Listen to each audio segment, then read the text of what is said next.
Dirakam dari kort badminton nombor 3 dalam Dewan Serbaguna AU5 Lembah Keramat. Berhampiran padang skate Lembah Keramat. Anda sedang menonton Sembang KS.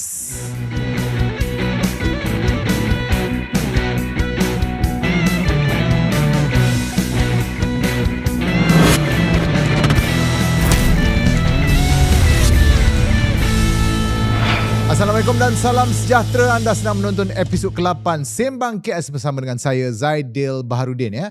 Episod sebelum ni kita kecoh dengan pelbagai drama politik yang berlaku dalam negara. Dari Barisan Nasional Johor nak bertanding semua kerusi, sambung lagi dengan Rafizi dan Nick Nazbi bawa haluan sendiri dalam parti baru.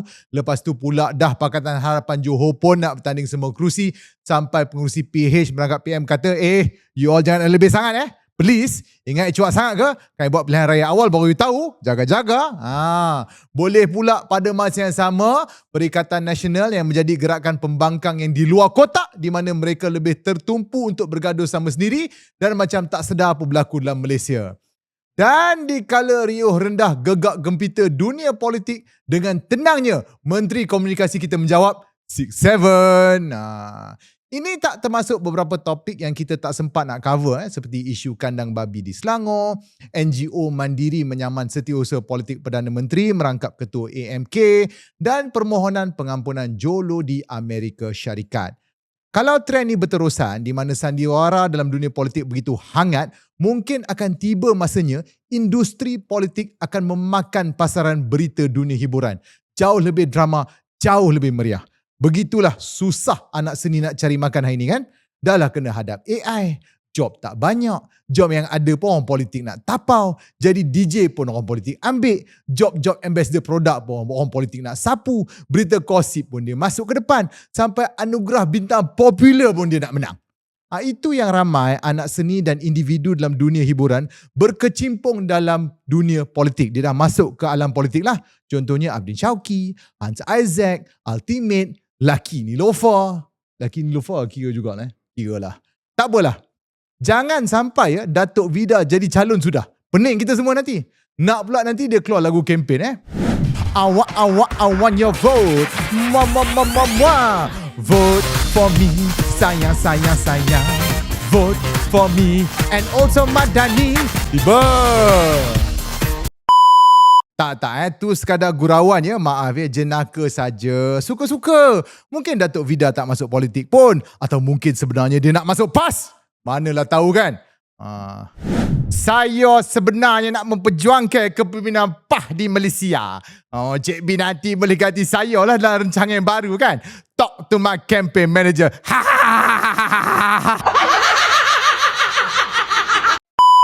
Nampak spekulasi, okay? Wartawan rancangan hiburan pergi sebut dia sekarang. Tanya adakah dia juga berminat nak masuk politik juga? Takkan Alif Syukri je, Datuk Vida mesti tak nak ketinggalan. Tapi kan bila kita fikir-fikir balik, okey apa Datuk Vida masuk politik? Kalau tak dapat kerusi, mantau dapat jodoh. Bella dapat Sadiq. Vida dapat siapa pula? Abul, kau tak nak try ke? Kalau dapat isteri, dapat funder kan? Tapi muda dari hitam kuning kena jadi warna pink lah kan? Okey lah, sudah-sudah lah tu. So, kalau dia bas, engkau apa? Avida lah, Abul Vida. Abvida, wow. Vida Bol, wow, okey. Baik, sebelum saya teruskan ke spekulasi penuh duniawi ini, saya ingin mengucapkan selamat Hari Raya Aidiladha kepada seluruh umat Islam di Malaysia, termasuk pada diri saya juga. Dan saya juga ingin mengucapkan selamat pulang kepada anggota konvoi Sumuk Flotilla yang telah kembali ke tanah air. Semalam sempat saya dan rakan-rakan seperjuangan menyambut sahabat seperjuangan kami, Dr. Rahim daripada Muda Perak yang selamat kembali ke tanah air. Alhamdulillah dia selamat, cukup semua sifat. Gembiralah isteri dia dapat menyambut Hari Raya Korban bersama suami tercinta. Sempena Hari Raya ni saya nak mulakan episod kita dengan sedikit berita yang agak santai, tidak terlalu berpolitik. Berita yang menggembirakan hati golongan tertentu tapi mungkin menimbulkan perasaan iri hati dan dengki kepada golongan yang lain. Tahniah diucapkan kepada penyokong Arsenal atas kejuaraan Liga Perdana Inggeris. Satu penantian selama 22 tahun di mana zaman kegemilangan Arsene Wenger kini telah berjaya dikembalikan semula. Seronok penyokong Arsenal di seluruh Malaysia sekarang ni kan. Saya difahamkan KJ minat MU kan. Ibdil menyokong Liverpool. Charil dia sokong Newcastle Siapa sokong Arsenal tak pastilah. Saya sokong mana? Saya sokong Fu Kok Keong. Apa kejadah? Okey, bukan tanya apa kejadahnya. Tak. Saya kurang minat lah bola. Adalah tengok dulu tapi entahlah. Bagi saya, konsep tengok perlawanan sukan dekat 1 jam 45 minit dengan ada kemungkinan untuk dia berakhir dengan keputusan seri bukanlah selera saya. Kau bayang, dekat 2 jam, 22 lelaki berebut satu bola, last-last tak ada siapa menang. Keputusan seri. Bagi saya, benda ni agak menghampakan lah. Snooker pun ada keputusan jelas siapa menang, siapa kalah. Dalam setiap perlawanan, tapi tak apalah, ya, lain orang lain seleranya. Saya kurang sikit dengan bola. Dan sebut tentang keputusan yang jelas, selain dari snooker, antara acara yang menghasilkan keputusan markah yang jelas dan menjadi buah mulut di kalangan netizen baru-baru ini ialah acara meletak kereta di ruangan letak kereta jangka masa panjang di KLIA 1. Perlawanan selama 12 hari ini menghasilkan keputusan RM384 dan ini menyaksikan keputusan ini dipersoalkan oleh pempengaruh media sosial dan model pakaian beragam terkenal atau cosplayer Cik Chin Pui Ting atau lebih dikenali dengan nama samaran Dead Parts. Pertikaian timbul apabila Cik Pui Ting atau Dead Parts mempersoalkan tindakan MAHB seolah-olah dengan penuh kerahsiaan menaikkan kadar parking secara senyap-senyap. Manakala MAHB mengatakan kadar yang dirujuk Dead Parts adalah kadar promosi yang telah pun tamat tempoh kempennya. Itu harga promo lah, bukan harga sebenar. Macam kau masuk kedai kasut, ada tulis sale 75% besar-besar kan. Tapi yang sale tu cuma 2 je model dan cuma ada saiz 6 dengan saiz 13. Drama ini bertambah marak apabila Dead Parts menunjukkan bukti yang pihak MAHB memadamkan beberapa muat naik di media sosial mereka untuk menutup kesalahan mereka yang mempamerkan kadar promosi selepas waktu tamat tempoh yang mana MAHB kata itu tidak betul.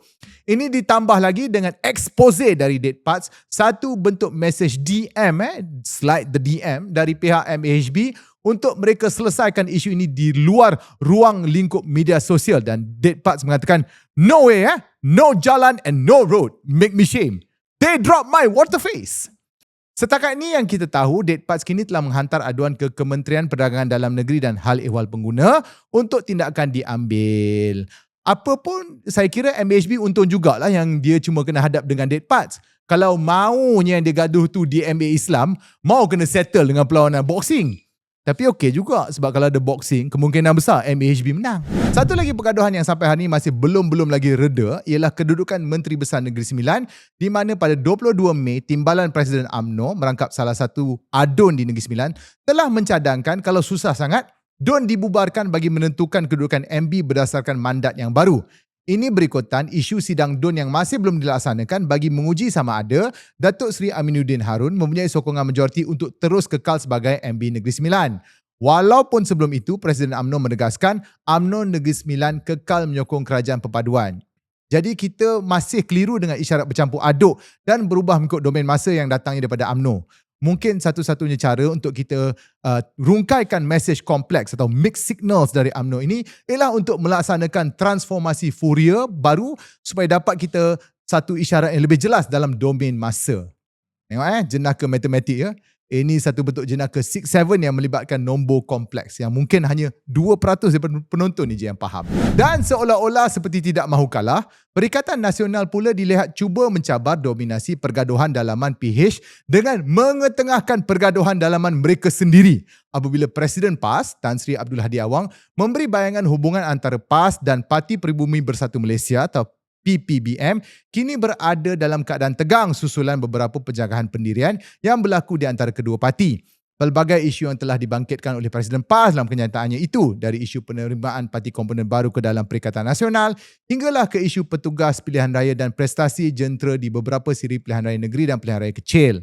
Nampaknya definisi PN sebagai pembangkang di Malaysia ini adalah untuk mencabar dominasi kerajaan madani dalam semua peringkat termasuk dalam arena pergaduhan dalaman. Dan kita berbalik pula dengan pergaduhan dalaman, Ahli Parlimen Subang yang berhormat Wong Chen memaklumkan bahawa pejabat beliau tidak lagi boleh mengakses portal MyHAS, sebuah platform laman sesawang yang digunakan untuk menguruskan peruntukan parlimen seperti permohonan Projek Mesra Rakyat atau PMR yang dioperasikan oleh Unit Penyelarasan Pelaksanaan atau ICU yang berada di bawah Jabatan Perdana Menteri. Beliau turut memaklumkan bahawa setelah pejabatnya menghubungi pihak berkaitan untuk mendapatkan penjelasan, seorang penjawat awam yang tidak dinamakan telah memaklumkan secara lisan bahawa akses tersebut telah disekat atas arahan pihak atasan di Putrajaya. Ini menimbulkan spekulasi bahawa peruntukan beliau telah disekat kerana dia dilihat menghadiri program Hala 7 Politik Rafizi Ramli dan Nik Nazmi pada Ahad lepas.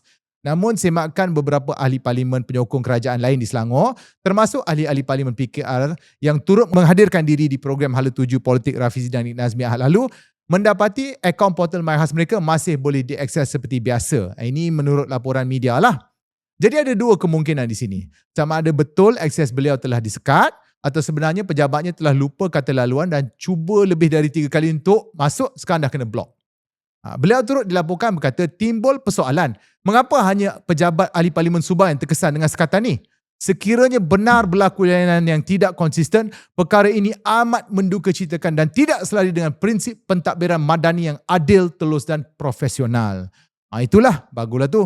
Lepas dekat 4 tahun baru dia tersedar kot yang bukan semua ahli parlimen dapat akses projek mesra rakyat ni.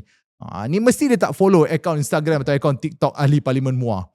Apapun kita berharap pejabat Parlimen Subang akan dapat semula akses kepada peruntukan mesra rakyat ni dan peruntukan parlimen yang lain. Dan sekiranya perkara ini berjaya diperbetulkan, kita juga berharap agar ahli Parlimen Subang ini tidak terlupa untuk menyuarakan keperluan untuk kesemua ahli-ahli parlimen yang lain termasuk dari parti pembangkang untuk diberikan keistimewaan yang sama. Lebam juga nanti YB Wong Chen tiba-tiba nak kena jadi model kurta pula kan? Kesian dia.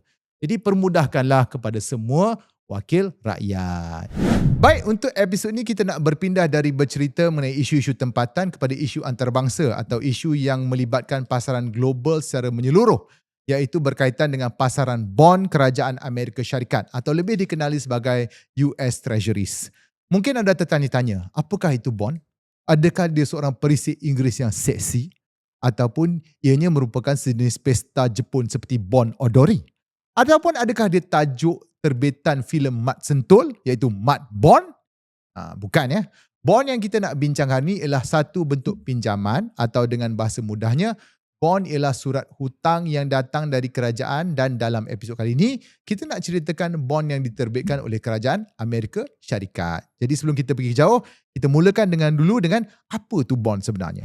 Pernah tak anda terfikir macam mana kerajaan nak buat projek-projek mega, mana dia cari duit semua? Macam nak buat lebuh raya, hospital besar, kereta api peluru, airport atau lapangan terbang lah. Macam mana nak buat? Mana cari duit tu? Samalah dengan cara macam kita beli rumah atau beli kereta, dia pinjam atau dia ambil hutang. Dan dia akan keluarkan surat hutang dan itulah apa yang dipanggil sebagai bond. Kemudian untuk setiap surat hutang atau bond yang diterbitkan, dia akan berikan apa yang dipanggil sebagai yield atau kadar pulangan. Maksudnya kalau anda beli bond dari kerajaan, untuk setiap tahun atau setiap 6 bulan, anda akan dapat kadar pulangan tertentu. Dia lebih kurang sama macam anda simpan duit dekat deposit tetap. Anda letak RM1,000 dalam bank akan bagi pulangan anda 5% setiap tahun misalnya. Tapi berbeza dengan simpanan deposit bank, untuk surat bond, cukup tempoh matang bond tu baru anda akan dapat duit anda semula dari kerajaan. Kerajaan pegang duit anda dalam tempoh tertentu dan dalam tempoh tu dia bagi anda bunga. Dia bukannya anda letak dan boleh keluar bila-bila. Dia anda letak, tempoh tertentu matang, anda boleh dapat semula duit tu, tapi sementara nak tunggu sampai bond tu matang, anda dapat pulangan. Contohnya macam inilah. Katalah anda beli bond US atau US Treasury Notes yang mana nilai matangnya ialah 10 tahun. Pada tahun 2026, pada kadar 4% pulangan atau 4% yield. Ini bermaksud lepas 10 tahun atau pada tahun 2036, kerajaan US akan pulangkan balik duit RM10,000 tu pada anda. Tapi dari tahun 2027 sampai 2036, kerajaan US akan bagi anda pulangan sebanyak $400 setahun. Dia bayar bunga lah ke anda. Daripada anda beli bond 2026 sampai 2036, setiap tahun anda dapat $400. Anda boleh bawa keluar balik bila 2036. Jadi pelaburan $10,000 tu akan memberikan pulangan sebanyak $14,000 bila campur dengan bunga atau pulangan dalam masa 10 tahun. Banyak kan? Dari 10 jadi 14. Baru korang tahu berapa banyak korang kena bayar untuk personal loan kau ambil tu. Sebab tu seronok je bank tu nak bagi kat kau. Bayangkan kalau kau buat personal loan RM200,000 dengan interest rate 4.25%. Tempoh 10 tahun. Berapa banyak kau kena bayar sebenarnya? Okey, aku dah melalut sikit. Jadi kenapa semua orang nak beli bond? Kenapa orang beli bond ialah orang anggap dia adalah pelaburan yang stabil sebab dia dijamin oleh kerajaan US. Jadi banyaklah negara-negara lain, badan pelaburan besar seperti tabung pencen, tabung pekerja akan membeli bond-bond kerajaan US. Dia dikira sebagai pelaburan stabil dan selamat. Tapi bond ni dia dah jadi macam komoditi. Sebab dia stabil dan dijamin kerajaan, orang jual beli bond. Dia macam jual beli emas atau orang jual beli hutang pajak gadai. Jadi macam mana dia orang tetapkan harga? Okey, hukumnya mudah untuk anda ingat. Hukum dia macam ni. Kalau yield naik atau pulangan naik, harga bond turun. Kalau yield turun, pulangan turun, harga bond naik. Jadi apa maksud saya? Katakanlah KWSP. Ya. KWSP kita tu lah yang kumpulan wang simpanan pekerja beli bond US Treasury 20 tahun pada harga $10,000 USD dengan bunga 4% setahun atau yield 4% pada tahun 2024 sebagai satu bentuk pelaburan. Dia ada banyak duit kita disimpan, dia buat pelaburan dekat bond dalam masa 20 tahun, dia akan dapatlah kadar bunga pulangan bunga 4% setahun sampailah tahun 2044 lah kalau silapnya. Sampai tahun 2027, sebab inflasi melanda ekonomi US, sebab perang dekat Iran, harga minyak naik, tarif Donald Trump, maka Bank Pusat US atau Federal Reserve naikkanlah kadar faedah Bank Pusat dan pada masa yang sama, kerajaan US nak terbitkan bond baru. Jadi sebab kadar faedah bank dah naik, Bank Pusat dah naik, maka bila dia nak minta hutang dengan jual bond sebab dia nak bina kapal perang baru, dia nak beli peluru berpandu Patriot, dia nak bina jambatan, maka bond-bond kerajaan US yang keluar pada tahun 2027 ni kena bagi kadar pulangan yang lebih tinggi iaitu 6% bunga untuk tarik lagi pelabur lain untuk beli bond dari simpan duit dalam bank. Kebetulan pula 2027 KWSP pula sesak nak pakai duit. Sebab tahun 2027 tahun pilihan raya dekat Malaysia dan kerajaan nak bagi orang bawa keluar duit akaun 3 KWSP. Jadi dia kenalah jual pegangan bond dia sebab dia nak kecairan tunai 2024 tu. Dia nak jual dekat Temasek misalnya lah. Dan Temasek sebab nakkan duit ni. Tapi Temasek kata, buat apa aku nak beli bond kau? Bond sekarang 6% bunga. Bond kau 4% je. Jadi KWSP pun kenalah jual bond tu dengan kadar diskaun iaitu $9,000 USD untuk note yang sama. Dulu dia beli $10,000, dia kena jual diskaun $9,000. Jadi harga bond jatuhlah dari $10,000 ke $9,000. Tapi ingat kerajaan US tetap akan bayar pulangan yang sama 400 USD setahun sampai ikut kontrak asal. Cumanya Temasek sekarang ni dapat harga diskaun pada surat asal bond. Maka kiraan matematik bagi kadar keuntungan Temasek bukan lagi 4% setahun tetapi 4.4% sebab dia dapat pulangan 400 USD setahun pada harga bond 9,000 USD. Itu yang dikatakan sebagai harga bond turun, nilai yield naik. Jadi kenapa saya buat cerita ni? Kenapa tiba-tiba cerita pasal bond? Apa kena-mengena US dengan kita semua ni? Sebab sejak 2 menjat ni nampak seperti yield kepada bond US Treasury ni tengah naik pada kadar yang lebih tinggi dari biasa. Kadar yield selalunya stabil dan tak banyak bergerak. Tapi baru-baru ini dia nampak sangat-sangat meriah. Jadi kalau jadi pun, kenapa penting untuk kita pantau benda ni? Kenapa penting kita nak kena pantau benda ni? Sebab dia boleh jadi petanda kepada 4 perkara. Pertamanya, bila yield naik, selalunya ia akan beri kesan kepada kos hutang rakyat dan syarikat. Bank-bank komersial akan naikkan kadar bunga pinjaman dia sebab kadar bond juga naik. Ini bermaksud mereka yang ada komitmen di Amerika Syarikat, orang biasa yang ada komitmen rumah atau kereta, tiba-tiba perasan bayaran hutang bulan-bulan dia naik. Macam dia beli kereta, bulan-bulan mungkin dia bayar 500 USD, tiba-tiba naik. Sebab interest rate dah naik. Kedua, kesan terhadap pasaran saham. Bila pulangan bond tu rendah, pelabur lebih cenderung untuk ambil risiko dalam naik turun pasaran saham untuk dapat pulangan yang lebih baik. Tapi kalau pulangan bond tu tinggi, dia mungkin akan larikan duit dia dari pasaran saham ke bond US sebab ianya lebih stabil dan menguntungkan dari pasaran saham. Ketiga, dia mungkin akan jadi macam magnet gergasi untuk tarik duit balik ke US. Sebab mata wang asing berebut masuk ke dalam pasaran bond US, semua orang kena tukar duit untuk beli US dollar sebab nak beli bond US. Maka nilai ringgit akan jatuh sebab mungkin nilai USD akan jadi lebih kuat sebab semua nak beli bond US. Dan yang keempat, ini bermaksud komitmen hutang kerajaan US semakin meningkat. Sebab untuk terbitkan bond baru, mereka kena berikan pulangan lebih tinggi dari sebelumnya. Maka tiap-tiap tahun, duit dia banyak habis bayar hutang bunga. Kalau kenaikan bond ni tak dapat dikawal, pemegang-pemegang bond lama akan terkesan sebab tiba-tiba nilai bond dia jatuh sebab yield naik. Macam contoh KWSP tadi. Dan kalau mereka panik dan ramai-ramai jual bond sebelum tamat tempoh matang, ini akan beri kesan besar terhadap pasaran bukan sahaja di Amerika Syarikat tapi di pasaran dunia. Satu kerajaan US, walaupun nampak macam relax, sebenarnya lebih risaukan pergerakan pasaran bond dari pasaran saham biasa. Maka timbul persoalan hari ini.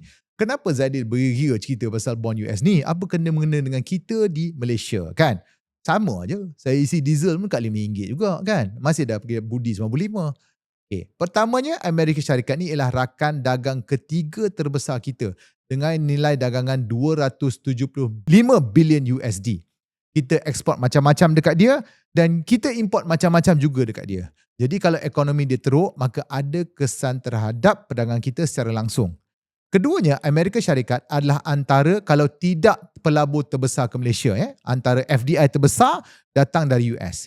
Kilang-kilang, data center dan macam-macam projek akan terkesan kalau tiba-tiba pasaran US merudum jatuh. Sebab itulah dalam drama-drama politik tempatan, kita jangan lupa tengok keadaan politik dunia kerana kita ni sebuah negara berdagang. Kita negara pedagang. Dan ini realiti yang kita hadapi sejak zaman Kesultanan Melayu Melaka lagi. Saya tahu memang seronok kita jerit-jerit slogan. Saya nyanyi lagu Datuk Vida. Sibuk benar dengan politik bangsawan kejar kuasa. Tukar-tukar SD ke apa. Orang ni nak sokong tu. Orang tu tak nak sokong ni, kan. Orang ni cakap ni. Orang tu cakap tu. Orang ni nak bertanding semua ni. Orang ni tak nak bertanding semua tu. Tapi kita jangan lupa. Nilai sebenar pemimpin tu bukanlah datang dari percaturan politik semata-mata. Tapi juga datang dari kebijaksanaan mencatur dan mengemudi Malaysia dalam arus ekonomi global dan pergerakan tektonik geopolitik. Jadi dikala anda seronok tengok keluar sekejap, tengok saya nyanyi lagu Datuk Vida, sembang kedai kopi cerita apa game orang politik ni dan apa game orang politik tu, penting juga kita tengok apakah tindak tanduk kerajaan dalam menangani perubahan dalam ekonomi global dan lihat juga apa yang pembangkang bahaskan atau bincangkan berkaitan isu ini. Dia kena gitulah, dia kena bijaksana. Kita nak tengok pemimpin, kita tengok kebijaksanaan dia menangani masalah yang kita hadapi. So tak ada pantun. Kalau memilih tempat mandi, pertama teluk, kedua pantai. Kalau memilih pemimpin negeri, pertama elok, kedua pandai. Sembang dan bahas dasar ini membosankan. Tu saya tahu. Sebab tu tadi mungkin gelak anda tengok saya nyanyi, tapi sekarang dah mula dry sikitlah, kering. Tapi sebenarnya ia penting dan ia memberi kesan terus kepada periuk nasi kita semua. Sebab tu dalam episod ni saya cuba untuk kita sama-sama bincangkan mengenai perkara yang agak membosankan ini, tapi penting. Dan saya perlu jelaskan bahawa penerangan saya ini adalah penerangan ringkas. Cerita secara umum mengenai pasaran bond yang kadang-kadang konteks yang saya bagi ni taklah setepat yang berlaku dalam pasaran. Dalam contoh cerita KWSP tadi, saya ada sebut yield naik 0.4%. Jarang-jarang sangat benda tu berlaku. Kalau benda tu berlaku agak mengejutkan lah. Tapi saya pun tak pastilah. Mungkin untuk bond 5 tahun yield dia macam tu kot. Jadi kalau ada tersilap atau anda rasa ada yang perlu diperbetulkan dan kalau anda kerja dengan bank atau badan ekonomi, kongsikan pembetulan tu dalam ruangan komen atau mungkin anda boleh kongsikan pandangan anda di ruangan komen. Apa kesan US Treasury kepada Malaysia ataupun sebenarnya kita tak banyak kesan, kenapa benda ni berlaku, adakah kerana perang di Hormuz, adakah kerana tarif Trump dan apa yang kita boleh buat atau apa kerajaan kita boleh buat. Dan mungkin anda nak tengok apa yang cadangan dasar yang pembangkang boleh bagikan. Lepas ni diharap anda akan lebih faham mengenai kenapa pulangan bond itu penting dan keduanya sebelum anda tanda tangan surat personal loan tu, fikirlah 5-6 kali. Perlu sangat ke nak pakai duit tu nak renovate rumah. Begitulah. Jadi saya harap episod kali ini kita berjaya dapat mencerahkan benda yang agak penting tapi sedikit kompleks dan mungkin kita rasa tak ada kena dengan kita. Tapi bagus untuk kita tahu dan kita ikuti dalam berita antarabangsa. Apa-apa pun jangan lupa like dan subscribe dan tinggalkan pesanan di ruangan komen. Hingga kita berjumpa lagi. Assalamualaikum.